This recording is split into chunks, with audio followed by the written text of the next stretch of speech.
All right, it's high noon. Hi, this is Catherine Cooley. Welcome to the Peace Parlor. Uh, as a mediator and a communication coach, I help people to resolve conflicts and consistently create the peaceful, cooperative, and joyful relationships that we all long for. And you can find out more about that on peaceable.com. That's with no E at the end, so it's PEACEABL. And this is my guest, Michael Stern. So nice to have you here. Michael's an executive coach and facilitator and the founder of Integral Alignment. Welcome. And to understand just briefly why we gather here at the Peace Parlor, just ask yourself the one question: what's the one source for joy, happiness, and success in my life? And if you're like most of us, it's around relationships. It is relationships. And the most detailed long-term study of happiness ever undertaken is the 80-year-old Harvard study of adult development.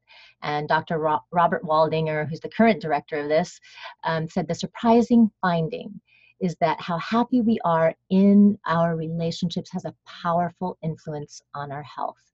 Those who keep warm relationships get to live longer and happier. And what the Harvard study doesn't show you, though, is how. How do you do this? How do you have successful, warm, life-giving relationships? That's where the Peace Parlor comes in. We love to bring in people who are successful in their relationships and live their lives from great courage, creativity, leadership, and love.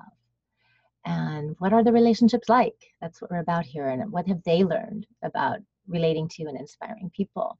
And we get to hear their stories here. And then we have also a little time at the end for Q&A from the live participants here. So go ahead and put your questions on at any time. And at the end, we will look at those and address them. And yeah, so before we get started, I'd like to tell you a little bit about Michael Stern. He's the founder of Integral Alignment, integralalignment.com. dedicated to optimizing the evolution of consciousness and culture. In a recent conversation, Michael shared that he's focused on helping people develop a skillful orientation to relating with life's questions. And that really grabbed me. I don't know a lot of people doing that that much. He's committed his life to the study and practice of cultivating human potential. His mission is to create a new culture based on the integration of scientific knowledge, spiritual wisdom, and social justice, where everyone has the support they need to realize their potential and contribute their unique gifts to in the service of creating a more beautiful world. And it actually doesn't even feel right to fly through those words. Like, it's a big deal. And I want to pause for that. And thank you for that. Michael has traveled widely, teaching English in Spain. I love it. Kickboxing in Thailand and studying Buddhism in Nepal. And Michael's a certified Hatha Yoga instructor and trained as an integral spiritual mentor. He co-founded Integral Alignment as a platform to host thought leaders and spiritual teachers from around the world and build a community dedicated to exploring and embodying the next stage of human development. He worked as performance coach and engagement manager for One Change, a consulting firm delivering holistic leadership development programs to high-performing senior executives and key talents in global corporations. Now, as coach and facilitator, he serves as the guide in the view and practice of conscious evolution, an integrative path to deeper meaning and purpose, presence and passion, freedom and wholeness. So thanks for being here, Michael. Thank you. Thanks for that lovely introduction. Yeah. And just to start, I would just love to hear, like, what's the generator of your work these days? What's the driving force that keeps you connected to your mission and your vision? And what's it about for you? Yeah, start with a big one. Yeah, we don't start small here. That's the best way to do it. So, Yeah, these days is I think a key phrase in that question. What's really exciting for me right now in my work is a project that I'm calling Integral Development for Emerging Leaders. And that is a sort of, well, first of all, it's still being developed, so it's a little hard to say what it is because it hasn't quite come into form yet, but it's on its way. And what I think it's going to be is basically a kind of incubator for the next generation of leaders to develop like the inner competencies that they need to be skillful guides during this time of transition on the planet. So I'm 33, and I've wrestled with the question of purpose for several years and continue to do so ongoingly. And, you know, one of the sort of big moments in my life was in 2010. That was at the end of my time in Nepal. And I read my first book by Ken Wilber, the American philosopher. And yeah, something just kind of reorganized in my brain. And I think that was the first time I really felt like I had a glimpse of something akin to purpose. And really that started the path that I'm on now in a serious way. And so I think that we live at this very interesting time where we're sort of simultaneously heading towards a real breakdown and a real breakthrough. And it's weird to be in that situation. And, you know, we don't really know what the future is going to look like, but we know it's going to look a lot different than the world we've known until now, I think. And so I'm really called to basically being in community with other people who kind of share some consciousness about that situation and feel like once you've seen that, there's really nothing else to do except try to really participate as consciously and skillfully as possible in that process.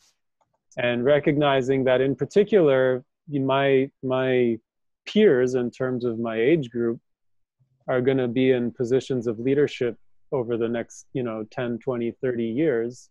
Mm-hmm. And so we have like a particular kind of opportunity and responsibility to learn how to prepare for whatever is coming.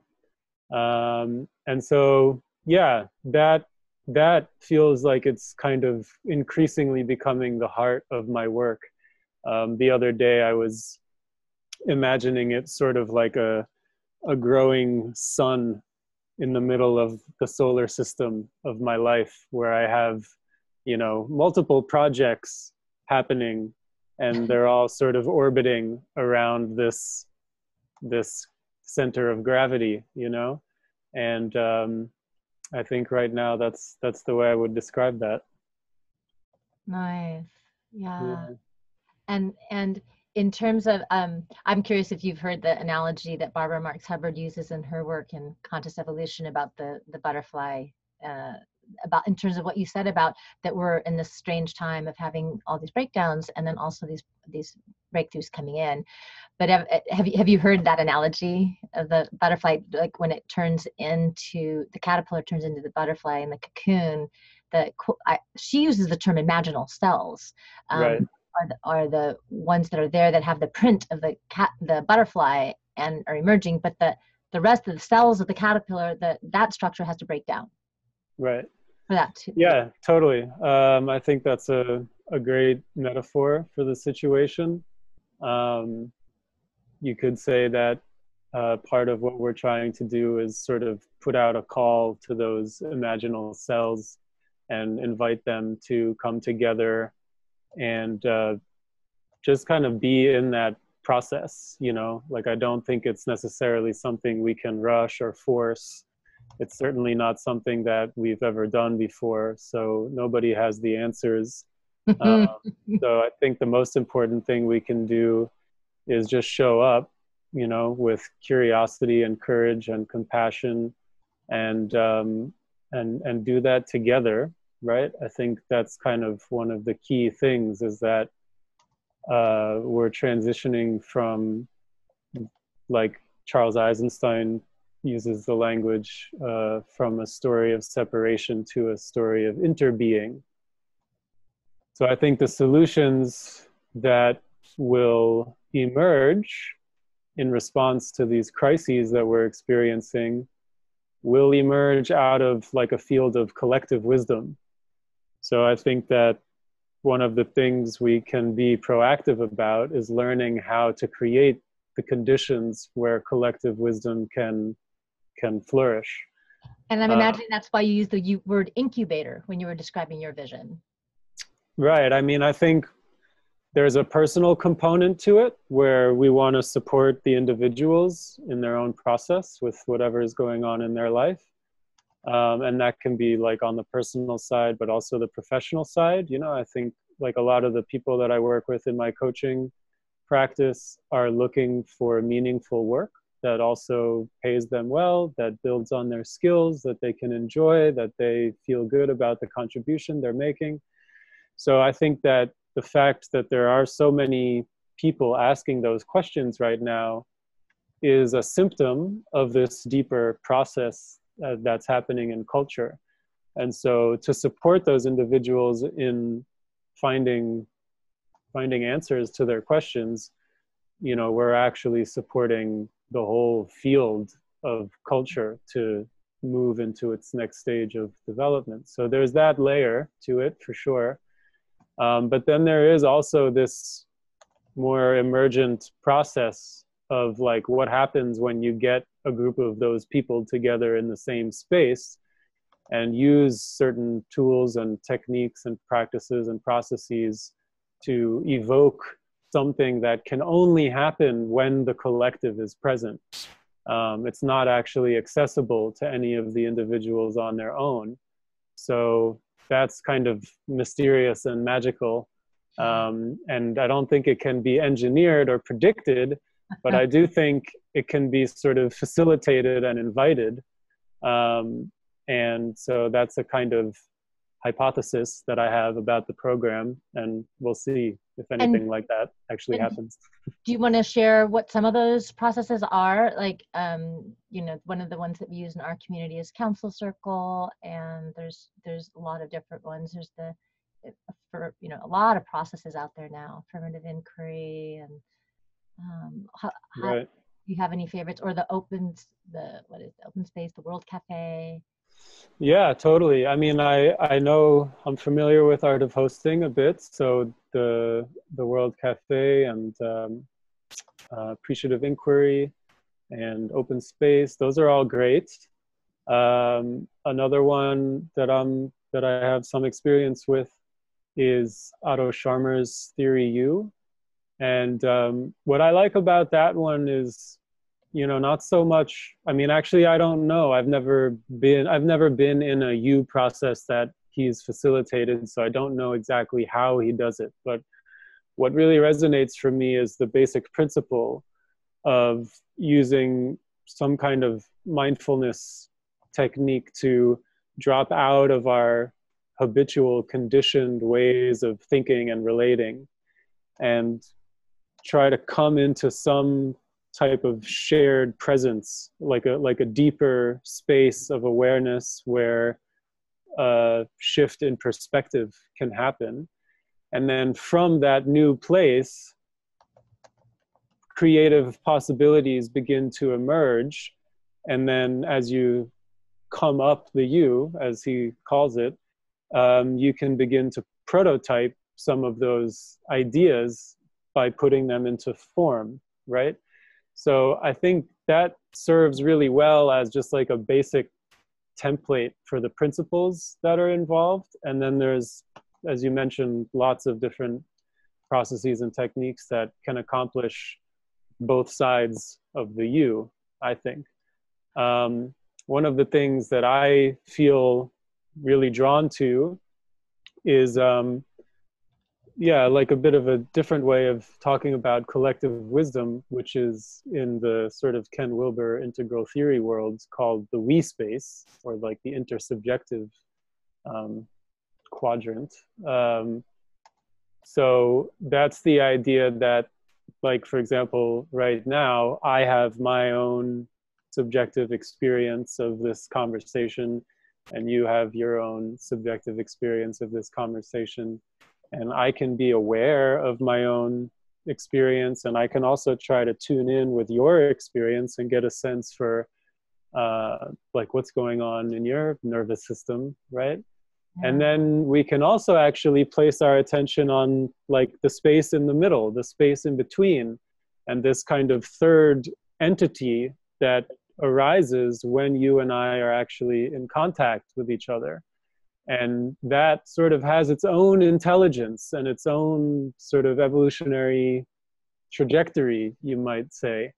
And, we can practice kind of aligning ourselves with that and being in service to that, as opposed to prioritizing like my own interests or your own interests.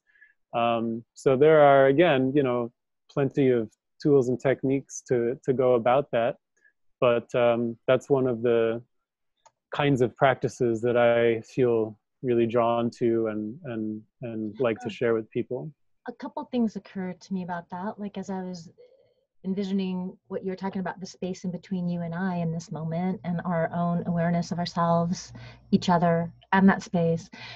It feels to me like that's also similar to what we do as a couple. As either a married couple or a non-married couple or whatever, but a lover relationship. And then it also occurred to me that it's also maybe what people refer to really when we talk about like team spirit, like your work team, like it has to do with the quality and the frequency maybe of that kind of awareness, where we're actually aware, what is it? Homo sapien sapien, right? We know that we know. Right. Aware that we are aware of the space in between us as a team, and that we're doing things that nurture it. I think it's also kind of when we get a sense, I think a lot of us have experienced this sometimes when you're in a team, and then you get this sense that all the energy's going, like being way too individualized, and that the focus on really the whole and the balance of the whole has been compromised in some way, right? And and I don't know what leads people to. I'd imagine that there are practices that lead people to strengthening those muscles. Right.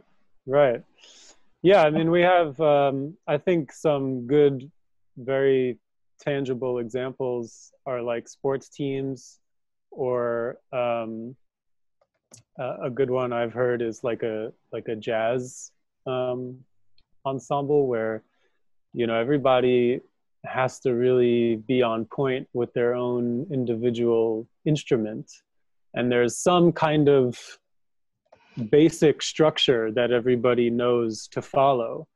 But within that, there's a lot of room for improvisation and just like sensing and responding how the energy is moving throughout the team, right?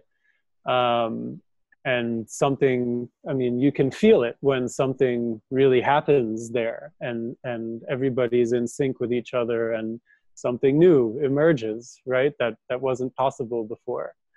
And so, I think in terms of like an organizational context, one of my favorite books is Tribal Leadership. I don't know if you know that one, written by a guy called Dave Logan. And he actually also sort of uses like a developmental lens model to Similar talk about. to integral. Yeah. Actually, I think there's an afterword in the book where he talks with Ken Wilber about kind of the higher stages. He doesn't really talk about the integral model in the book itself, but if you know integral, you can certainly recognize it in his work. His research was based a lot on language, the language that he noticed, that he observed in different work environments, and using the language as a sort of a metric of culture, right? Which I think is really interesting, just that in and of itself. But then what he did was he gave each level like a phrase, like a catchphrase that sort of captures the energy of that culture. And I won't go through all the levels, but the book focuses mainly on the transition from a culture of I'm great and you suck to we're great. And he talks about all the statistics that show how the we're great cultures perform exponentially better than the lower cultures. And then he really digs into the question of how do as a leader, how do we make that leap? What do we need to do to bring our team from that previous stage to the next stage?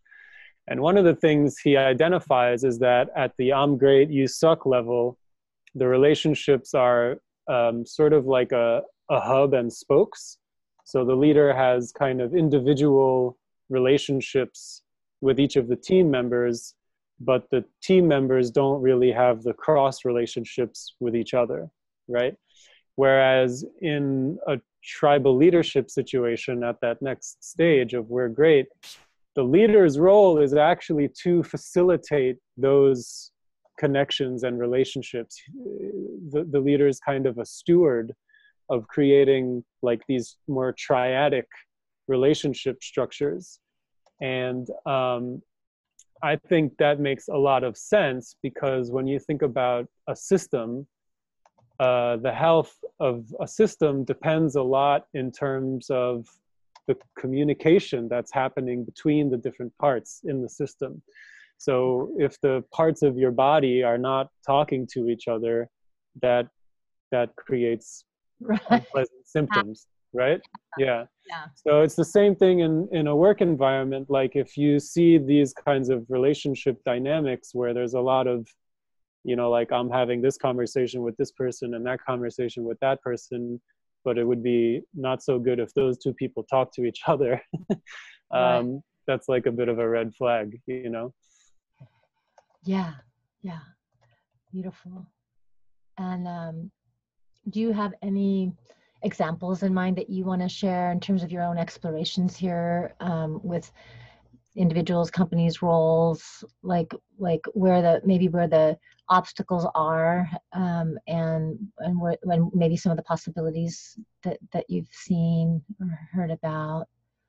Sure.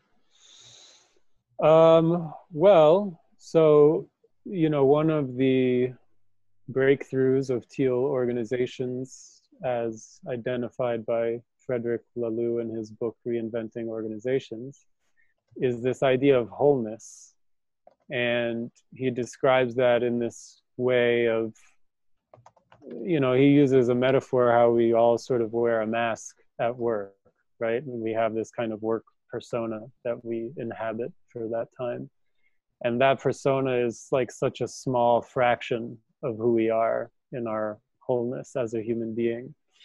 And I would say that in particular, like emotions and the body and intuition, like those channels of intelligence that we naturally have access to as human beings, are not particularly valued or welcome in a lot of professional contexts, not to mention society in general, and so I think one obstacle / opportunity is creating spaces where people can begin to include their physical, emotional, and intuitional experience and intelligence in the workplace, because the rational analytic intelligence is great and we need it, but if that's all you're using, you're missing a huge chunk of the data that's available to you, Yeah. right? So you're making very underinformed decisions. Yeah. So I think that's one kind of, it sounds simple, it's basic, but it's actually pretty profound way to start that process. And often, you know, like I said, it's not just businesses, it's our culture in general too. So often, in order to create those kinds of spaces within companies, you need to really even start with the people themselves, because a lot of us haven't cultivated those intelligences. Like, we're not connected to our somatic experience. We're not able to really identify what we're feeling and articulate that skillfully and be attuned and receptive to other people's emotional experience. And we've shut ourselves off from our intuition and stuff. So I Yes. don't mean to only just say, you know, we're all doing it all the time, but we can't do it at work. It's actually much more than that. So that's important work, I think. And that's like two pieces that you've said really that tie in directly with my work with nonviolent or empathic communication with people, because it's really about connecting to our own emotions, because our emotional body is our highest and best compass in terms of telling us what we're needing and wanting and where we need to go. And it is true when you say that we don't really know what we feel. That's a whole training for people. Most people, when you ask them how they feel, the response is actually not an emotion. It's response is more of a thought or a judgment or concern, but it's not mad, sad, glad, afraid, scared kind of words that will come. Totally. So, and then the other piece of that is kind of what you mentioned before about the language, and that these patterns are so embedded in our language. We have to get at it at the level of language. And the other thing I wanted to mention too, in terms of the process of welcoming the whole self to the workplace, one of the nicest examples of that I have read about is from Gratitude Cafe. They started in San Francisco, and they had a process for every day, like before you start your shift at work. There's a kind of like a presence process that you do with another employee, where you get your whole self present, and it's okay to talk about the child that you left at home sick, or like whatever's on your mind, to get it off, to connect person to person, to acknowledge that person, that human being is right there in the role. Yeah. Yeah, that's beautiful. I know the Gratitude Cafe, but I hadn't heard that particular thing about it. Um, just to say something sort of more personal about the emotion conversation, um, this was maybe 4 or 5 years ago, something like that, when I read a book called Emotional Intimacy by Robert Augustus Masters. Um, and reading that book completely changed my understanding of my own emotional experience, because it gave me the language to even, yeah, not forget about articulating it, to even perceive like my own inner experience, like to read, sometimes when you feel this way, this happens in your body and you have these kinds of thought, like, that really basic level of information. By the time I finished the book, I felt my emotional intelligence had completely changed. Mm. And I say that mostly to make the point that prior to reading that book, my emotional intelligence was pretty low. And I feel like I'm still very much at the beginning of really what's possible with that. I mean, with him in particular, he has an amazing way with language and articulating like the emotional territory. And so, I just feel like it is such a rich field of exploration and can be so nuanced and complex and subtle. And yet, at the same time, what's really refreshing is like there's kind of only 5 or 6 of them, you know, and that's really great to start with: mad, sad, glad, you know, afraid, ashamed, you know, disgust, maybe, depending on what framework you're using. But Right. Even that can be so helpful and so transformative. It's something I love sharing with clients and helping people practice. So, you know, again, like in large part because I'm very much in that practice myself. Yeah. Yeah. And when I teach people about conflict resolution, that's actually step 0 to the 4 steps of empathic communication, is Right. pressing the pause button and just giving the emotions that you're feeling. Because when you're in conflict, you have emotions going, and it's just like pressing pause and actually giving the emotions.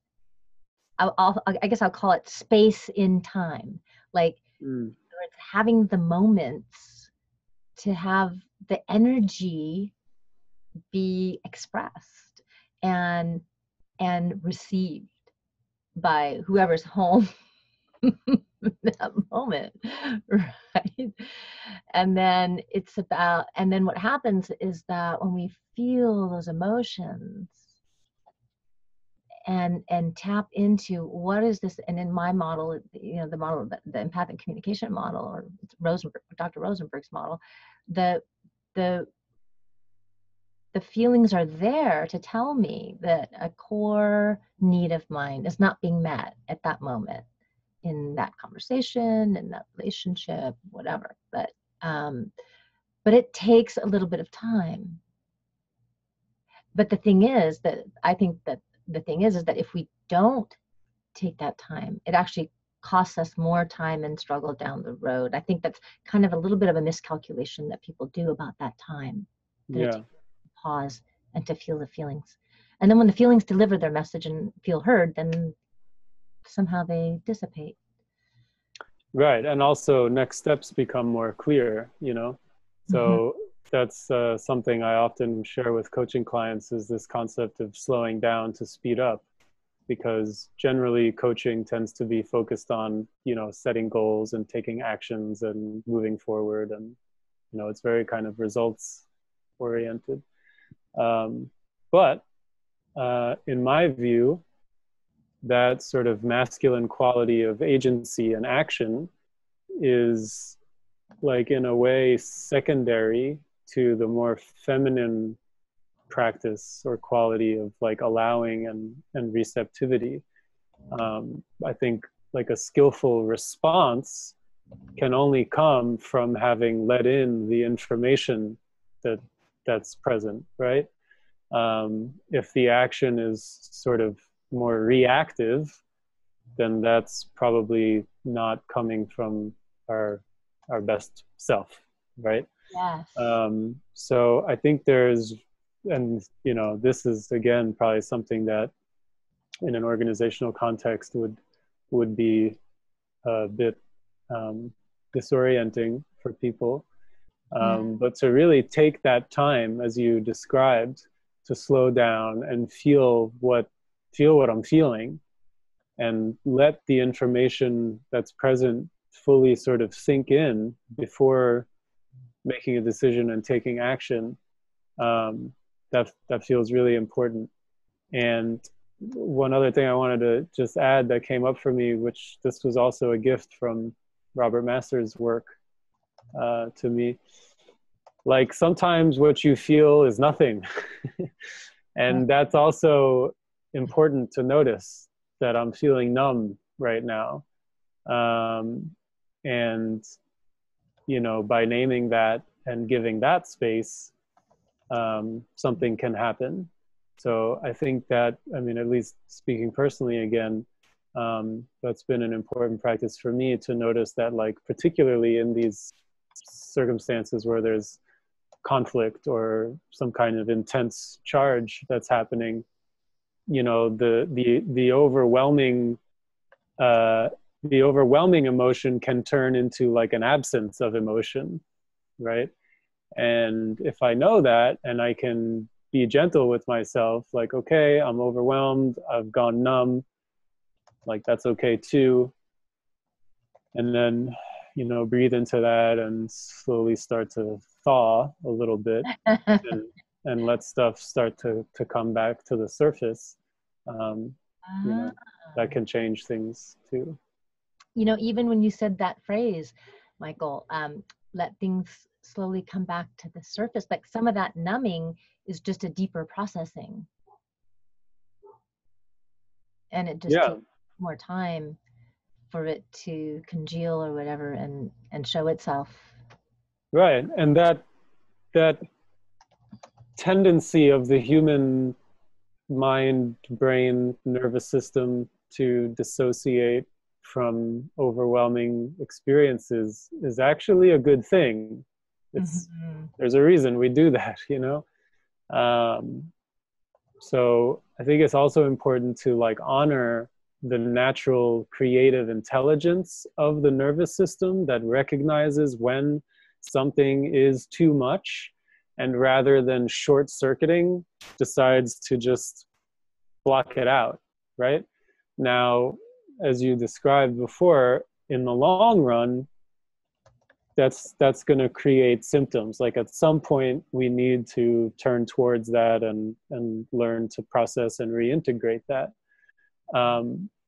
But I think it's important not to like shame ourselves for not feeling certain things, Yes. by appreciating that actually it's a good thing we didn't feel that, because if we really felt it, we would have been crazy, we would not have been able to function. um, so The image that came to my mind when you were talking about that situation of kind of numbing down was, I think, in school systems where for years and years kids are told to sit in their chairs regardless of what their bodies feel, and to do this assignment regardless of where their curiosity would have them go. And I think that's so that I think that's one of the things that will be like relooked at and undone in this process of our evolution. and and absolutely.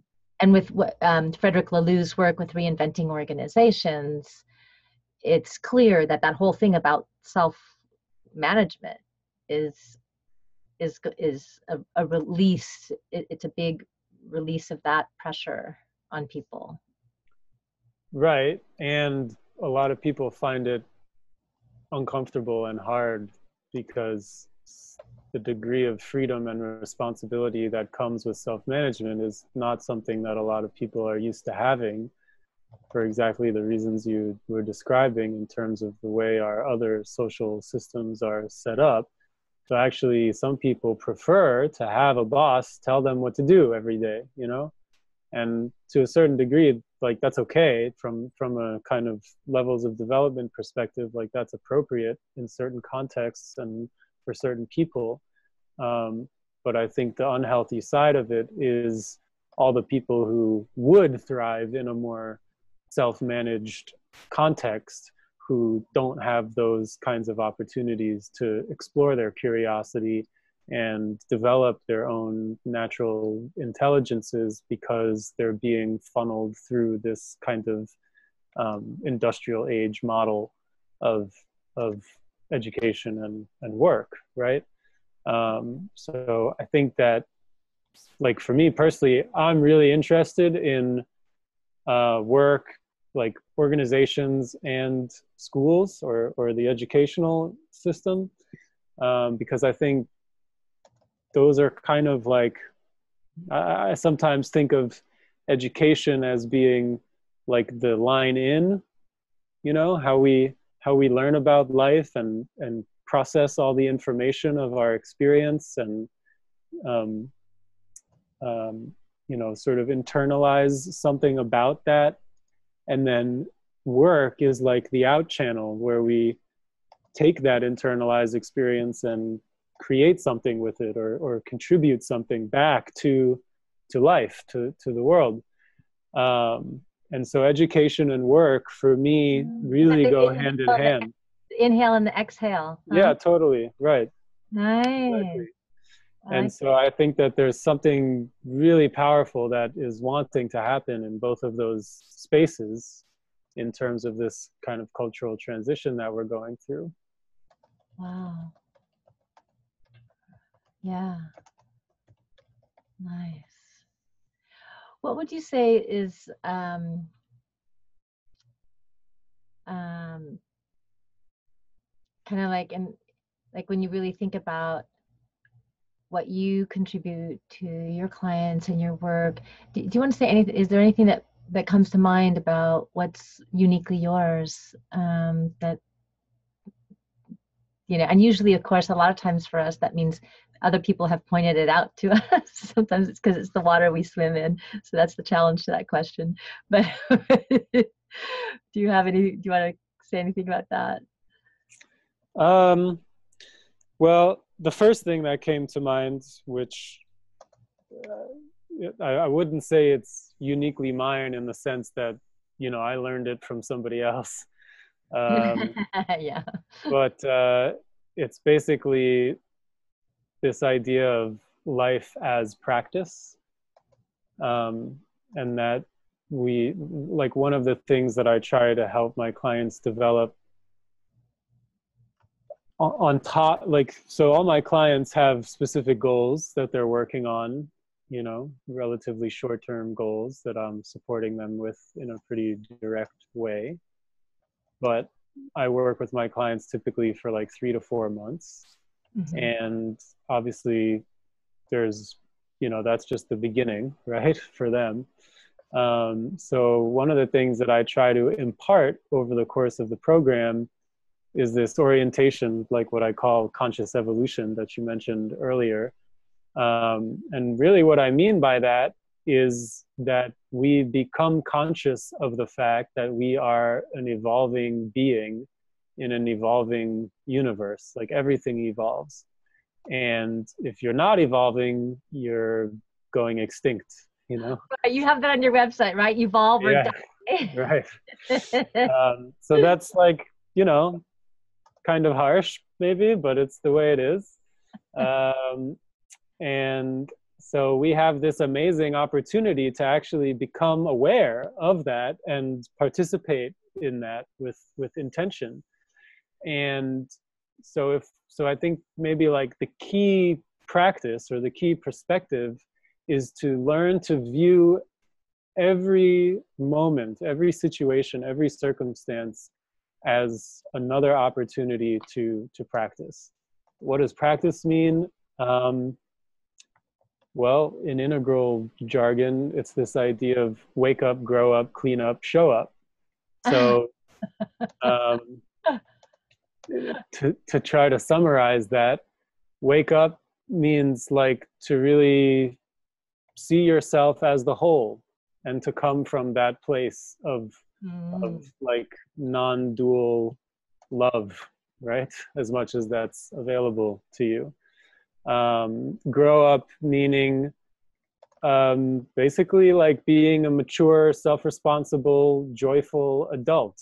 There's a purpose guide called Jonathan Gustin who uses language about being able to give and receive love freely and fully, which I really like.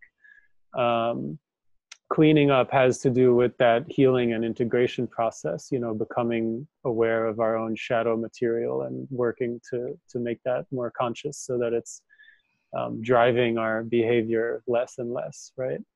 And then show up really is for me about purpose and embodiment and leadership, and just being a full participant in the life process and really staying engaged with whatever is, right? Whatever is really going on for you. So when we have that orientation, we stop judging ourselves so much based on like where I am right now versus where I think I ought to be versus where that person is who seems to be in a better place or that person who seems to be in a worse place. or what kind of results I generated on my in my sales month last month or whatever, and really just view the whole thing as this kind of never-ending work in progress. Like there's always going to be higher, deeper levels of wisdom and love and joy and power that are available to us. So I can kind of let go of the fantasy that, someday I'll get there and then I can just relax, Yeah. and I'm free to just like be here in my moment with all of my wounds and imperfections and shortcomings, but also recognize that it's all perfect and it's all happening in its own time, and all I need to do is just keep going, Keep playing the game. Yeah, exactly. The thing that popped into my mind is the thing about, like, when you said let go of the fantasy, that sometime we'll be able to get there and relax. It's also developing that awareness that we can do that right in this moment. Right. This week I had a really busy week, but I had this opportunity to spend some time with my daughter. We just both felt like taking some nature time. I was feeling a little disconnected from my work that day. And so literally we drove to a nearby like campground kind of park and found this sweet little meadow and put the blanket down and just like lay down under the oak tree and read this beautiful spiritual book she's reading and just dozed. And it's like, we make the decision. We really do. And I really feel like that I'm excited about that part of kind of teal consciousness where we really are in better touch with our mind, body, spirit balance, and that, what is it I heard the other day? It's like, trying to have success that doesn't kill us.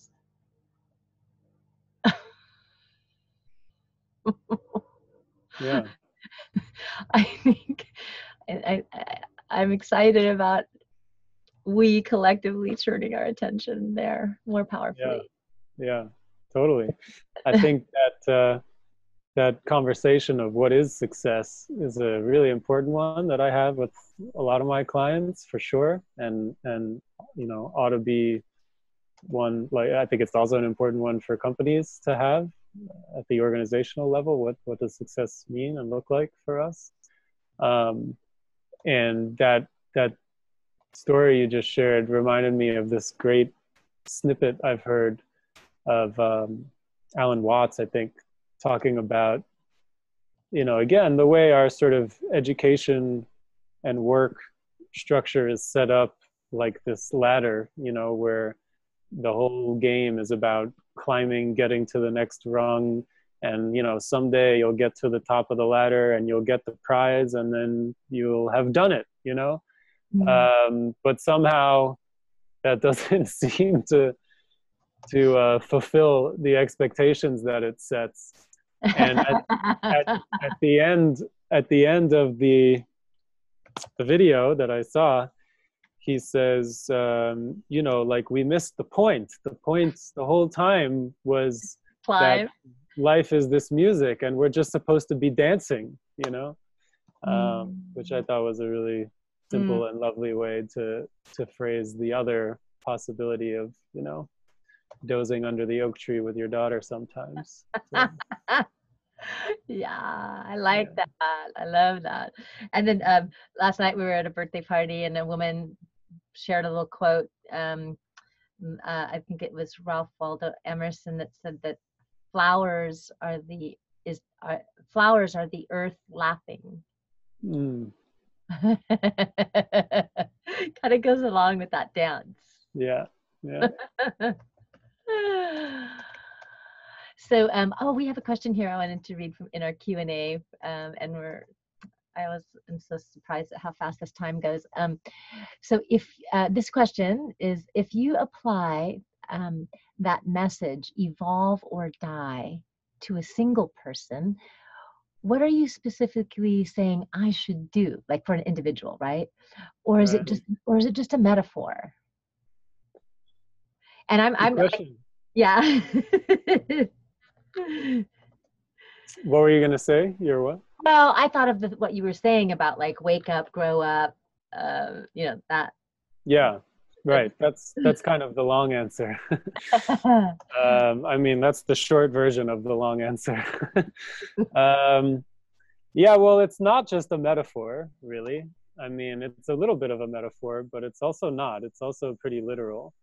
Um, I think the first thing to say is I don't know what you as an individual should do because I don't know where you're at and I don't know what your next step might be. So it's a very, very personal question in that sense.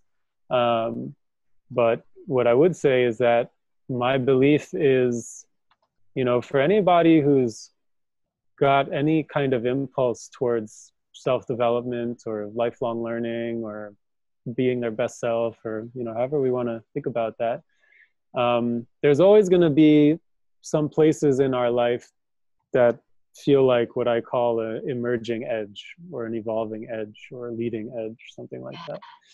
And what I mean by that is basically like we have our comfort zone, which is kind of the places where we feel comfortable, familiar. We can do that without really stretching. Sometimes it's great. In other words, sometimes it's beneficial, but other times our comfort zone is really what holds us back. So you have to be, it's not all Aware. good or bad, right? Yeah, right. Have Exactly. to be aware. And then there's also like the sort of overwhelm zone, which again might be things that, like, for example, I don't know astrophysics, but that doesn't really create a lot of suffering in my life, um, but there are other things, like, for example, in my relationship with my co-parent, we get into conversations that I feel totally overwhelmed, and that does create a lot of suffering in my life, so there's a space in between comfort and overwhelm that is like your one technical term is like your zone of proximal development, right? So if you think about how kids are educated, it's like, okay, first you have to learn the letters, then you have to learn how to put the letters together in simple words, then you put the words together to make sentences. So there's like a scaffolding, right? Yeah. And what I think we all can do is try to see, okay, where is the edge of my comfort zone? Like, where does my skill set, my level of mastery take me? And then what are the things that I kind of have a sense might also be possible, but that I'm not quite able to do right now? And then just find the support that you need for that, whatever that means. One of my teachers, Thomas Hubel, he said this cool little quote about like, in order to get your ticket onto the awakening bus, you need to make the commitment that if you don't know something, you find out. That's kind of one of the rules. So I think the answer to the question is like, you, as best you can, get a sense of what's next for you, and that might come from a sense of possibility and opportunity, or it might come from a sense of like being bored and frustrated, or like something just isn't working anymore or something like that. But even with that, like figuring out what is next, that's also something that we can go to other people for support with. And then it's really about just that orientation of practice. Like, I want to be putting myself in that position of being a little bit uncomfortable all the time, because that means I'm learning and growing, So I hope that answers the question. I think it does. Here's another one. Curious to know what you do with your clients. Are you a life coach, or what do you call it? Yeah, I usually just call it life coaching. What I typically work on with people is clarifying a vision or a direction, creating some kind of a plan on how to realize that vision, and then taking the first steps towards achieving that goal, and all the while sort of building in healthy habits and learning these more supportive perspectives and principles that will serve my client hopefully for a long time after we stop working together. So it's I usually call it purpose discovery and purpose embodiment. But purpose can mean a lot of different things to different people. And it can show up in different ways. So it's kind of a broad word. It means a lot. And, I'm also working with people who, I've chosen to work, to focus on working with people in my sort of peer group. It's not the only type of person I work with by any means, but it's that group of people who are dealing with those kinds of questions is something that I feel I can relate to personally. And so there's a different level of like investment and engagement that I feel around working on those questions. So yeah, I mean, I take a holistic view on working with my clients. It covers health, relationships, work, spirituality. I love working with people on developing a spiritual practice. But ultimately, I think that purpose is kind of that like key intersection between spirituality and transcendence and self-realization, and just like making a living and being productive and time management and all the sort of nitty-gritty things of life. For me, they kind of come together in this conversation about purpose. Yeah, that makes a lot of sense. They sure do. About finding your gift, finding your passion, about what you care about so deeply that you can most motivate yourself to want to serve in that arena, and then exploring those gifts, and like you said, keeping yourself stepping into the discomfort so that those gifts can really grow. Yeah, totally. Because fully expressing one's purpose requires not only upping your game on the doing side of the street in terms of, like time management, energy management, being able to focus and say no to distractions and things like that. But it also really requires you to transform who you are and how you show up as a being. So that's where that like inner work comes into play as well, because like the path of purpose will inevitably bring you into contact with all the ways that you keep yourself small and avoid the uncomfortable parts of your life and all of our limiting beliefs and stuff like that. So it's deep work, but it's also very practical work because basically like you said, if you're not lit up by that sense of passion, it's going to be hard to be successful in a more meaningful way, Yeah. Thank you. Thank you so much for sharing your wisdom. And there is so much we didn't hit on, but that's okay. There's so much we hit on. I really appreciate it. And is there anything that you do you have anything you especially want the listeners to take away today from our conversation, or just in general?